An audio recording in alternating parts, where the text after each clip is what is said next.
안녕하세요. 네, 여러분 수닛입니다. So happy to be here. Kind of always feel Korea is becoming my almost like second home now. So many good friends, so many social entrepreneurs, so many enablers here that we are working more and more with every day. So I'm Sunit from Change Fusion. I was asked to speak about a few topics, and one to begin with, some inspirations on myself, like how do I try to become social innovators, or how do I kind of try to support other people. So as many other people, I start off slightly more than 10 years ago as a university student in Thailand. We always have some kind of development camps that we go as a university student and try to do different things there. And I think I joined one of these camps into some really far away places in Thailand, and you know, stumble upon kind of social enterprise model without actually knowing about social enterprise. You know, number one, we were students, so by default we are really poor. Like we don't have money. And second, we are working with a really poor community. You know, almost like in a forest area in Thailand. So they are also very poor, and they are trying to get into like a lot of development issues. You know, like environmental problems and different things. So they are trying to do development projects, but they also have to make money. So automatically, it forces us to think about kind of creating, like in this case, community-based tourism programs in the communities, which turn into an enterprise, and afterwards become quite a good, successful case in Thailand. If you want to go to Thailand, the south of Thailand, there's really beautiful area there. So we learned a little bit about social enterprise back then, and I think afterwards we were helping many other that I kind of see a lot of people who are doing a lot of great works, and they are also young people. So we think like, okay, maybe we can become supporter and enabler instead, because you know I'm personally not very good in doing many things. So I can see many other friends are doing better. So we try to support other young social entrepreneurs, and we have run few programs like Youth Social Enterprise Initiative around Asia since 2008. We run different programs in Thailand that support young social entrepreneurs. So we brought in some models from the UK called Unlimited, which support early stage social enterprises.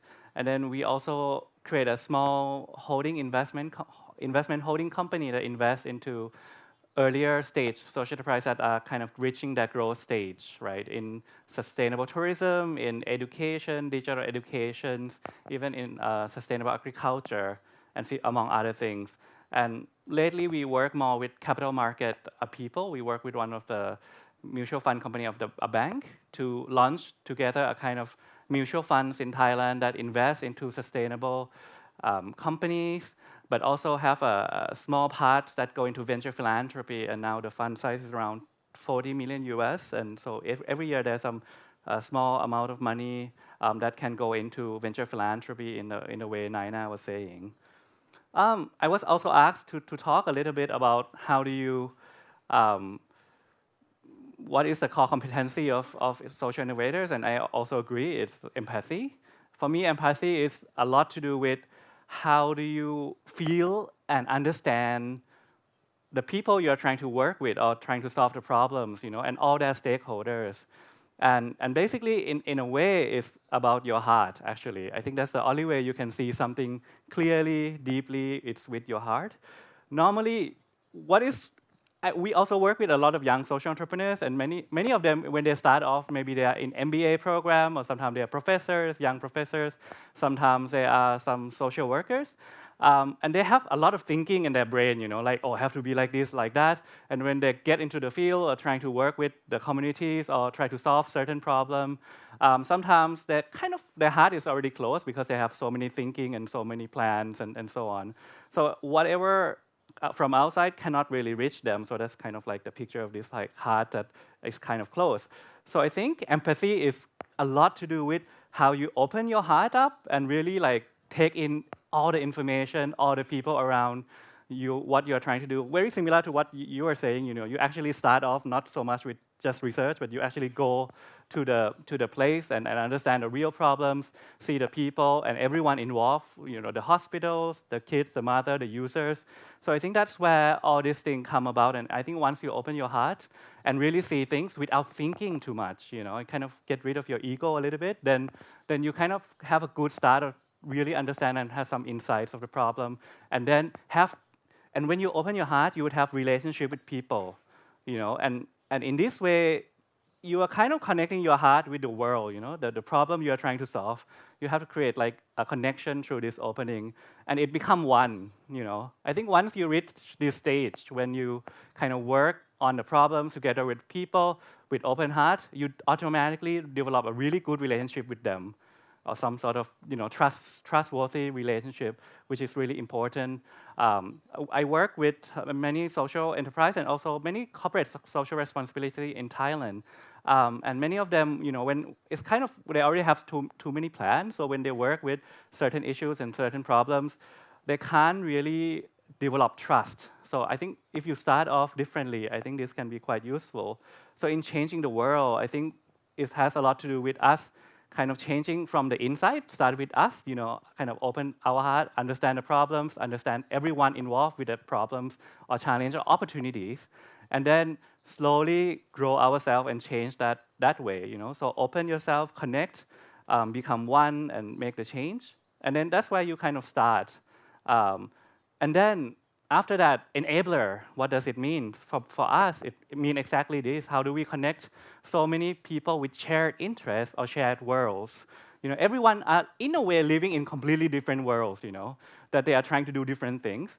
And I think once we kind of found those people that share these connections through AVPN, for example, we saw so many, it's one of the topic I heard in every meetings with all the social entrepreneurs or even social investors is that they are very lonely people, in the sense that they are kind of a bit strange compared to all their peers.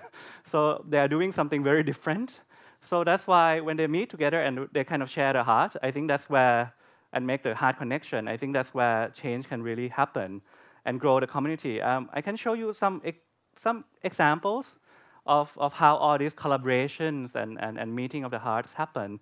For example, in the southern part of Thailand, we actually have a major kind of insurgency problem. We have like kind of radical Islamic situation. I mean the separatists, but also this kind of complicated issues because the Thai states are also kind of very harsh.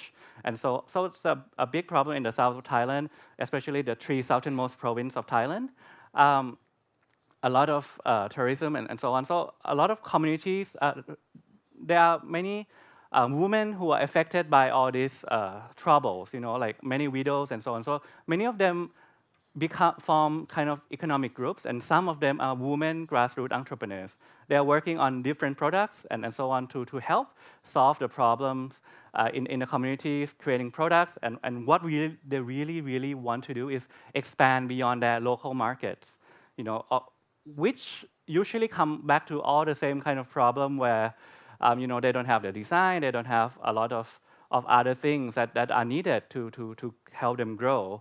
So in this way, there are some stories, So what do we do as an enabler? So we found this. So this is one of the cases. So we found these grassroots entrepreneurs or social entrepreneurs, and also we create a network of either social innovators. They can be in corporations, they can be kind of social entrepreneurs, they can be designer, they can be. So in this case, we form a network called Impactors Network in Thailand, which is a kind of social entrepreneur support group.